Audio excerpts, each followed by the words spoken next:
Paolo Pizzolato. Prima il Veneto. Buonasera direttore, buonasera a tutti. Uno scontro durissimo tra il presidente Donald Trump e il presidente ucraino Zelensky nella sala ovale della Casa Bianca. Pizzolato, allora, ovviamente parliamo anche, vediamo di vedere se ci potranno essere dei contraccolpi sul quadro politico nazionale e locale, ma anche nei rapporti tra partiti, perché questa è una overdose di aggressività che non è che non sia contagiosa, no?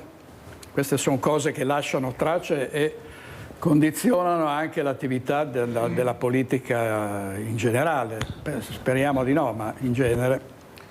Innanzitutto vedo a livello mondiale una prima buona notizia, quella che qualcuno arrogante, fanatico, insolente, tutto quello che volete, persona come Trump, sta cercando di fare qualcosa per far cessare questa guerra. Per cui la nota positiva è solamente questa. Poi c'è la pazzia da parte dell'Europa. C'è la pazzia da parte dell'Europa che ha dato una mano all'Ucraina e che sta andando ancora adesso a dare una mano all'Ucraina. Sapete che di un giorno, 2 giorni fa, i 3,5 miliardi stanziati sia con armi sia con contributi da parte della von der Leyen, diciamo, all'Ucraina, proprio nel momento esatto in cui iniziavano i colloqui Zelensky doveva recarsi da Trump. Per cui la pazzia europea è questa, dove qualcuno pensava di poter fermare in qualche maniera la Russia. Allora, io di certo non sono un russofono, per carità di Dio, e Dio me ne voglia, però cercare di contrastare quel paese o dimostrarsi più forti nei confronti di quel paese è stata una pazzia che ha coinvolto tutti i paesi europei e soprattutto il nostro, economicamente parlando, e ci ha gettato in un baratro economico che forse non riuscite ancora a capire o di cui forse non siete ancora a conoscenza del peso che possa esserci da parte proprio di questo baratro. Noi riceviamo in banca completamente i dati delle aziende, i fatturati, tutto quello che sta accadendo a livello mondiale, e guardate che, come dicevo ancora nel 2024, ci dovremmo di fronte al 2025 che sarà roba da carbonari, proprio ve lo dico, proprio per il fatto che ci siamo spossessati di tutti quei mezzi, sia meccanici, sia remunerativi praticamente, sia soldi, per cercare di dare una mano all'Ucraina, quando 15 giorni dopo l'inizio della guerra c'era già la possibilità di far cessare tutto quanto. Invece è intervenuto Biden con il figlio, che avevano interessi personali in Ucraina e avevano fatto in maniera che questa guerra continuasse. Qual è stato il problema? Il problema è che l'America più di tanto non ci ha rimesso, perché ha solamente buttato soldi e tutto quello che volete all'epoca di Biden. Noi ci abbiamo rimesso non i soldi americani, perché noi ne abbiamo, noi ci abbiamo rimesso tutto quello che avevamo risparmiato a livello di paese, a livello di cassa europea, e continuiamo ancora a pagare adesso, facendo mancare alle nostre famiglie, ai nostri artigiani e alla nostra gente quello che invece potevano essere quei soldi che, se venivano stanziati all'interno del nostro paese, non avrebbero ridotto il paese in questo stato. Parlare di aumenti di bollette quando avevamo bollette, gas, Enel, che erano normalissime a livello europeo, forse qualcosa più alto di altri paesi, e trovarci che abbiamo raddoppiato nel corso di un anno le bollette è una cosa che lascia senza parole. Voi non avete un'idea in banca, la gente che viene a fare il piccolo prestito personale per pagare bollette di 745 euro solo di gas al posto di 300 mensili. Guardate che è una cosa vergognosa, e questo è quello che ci ha portato la guerra. La guerra a noi ha portato a questo. Non mi interessa come finirà, l'importante sarebbe bene che finisse, ma soprattutto che questa maniacalità che c'è da parte europea finisca con la voglia di fare la guerra, perché quelli che hanno più voglia di fare la guerra siamo noi, e questa è la tragedia che abbiamo in questo continente.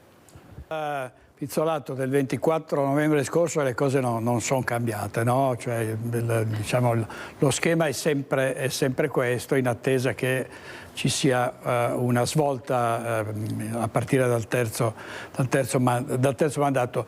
Lei da uomo che ha lavorato per tanti anni nelle banche trova che in generale la politica del Veneto si sia occupata intensamente delle condizioni dei veneti sotto il punto di vista economico, sociale, insomma, o no?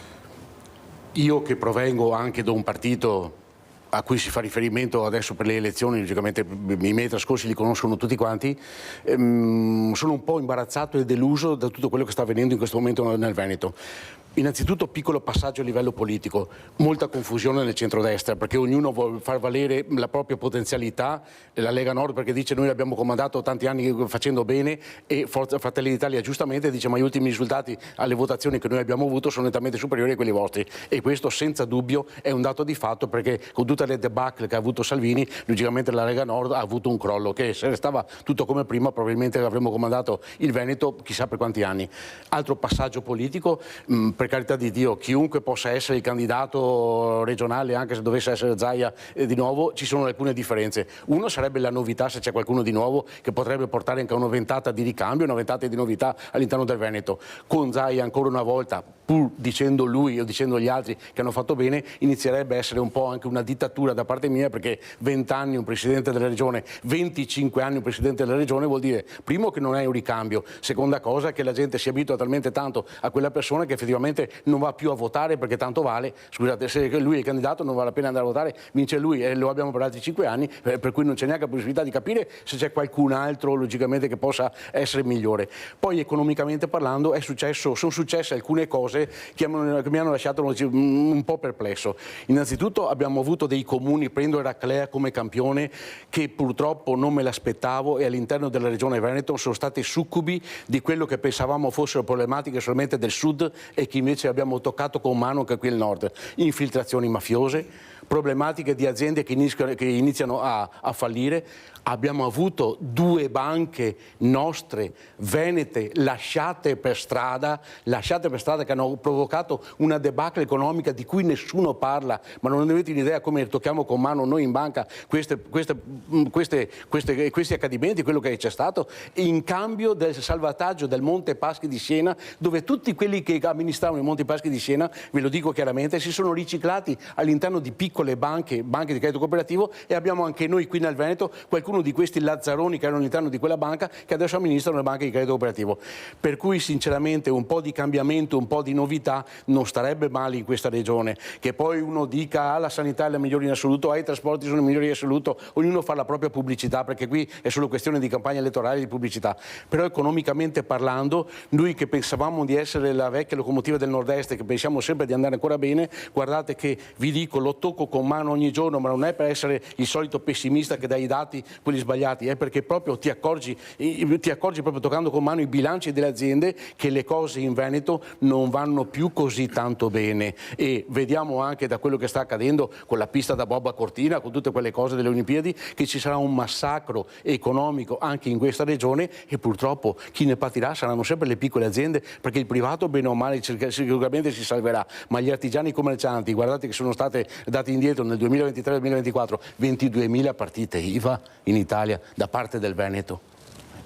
Paolo Pizzolato, una volta c'era la classica rapina nelle banche, no? Fermi tutti, questa è una rapina, subito dal cassiere.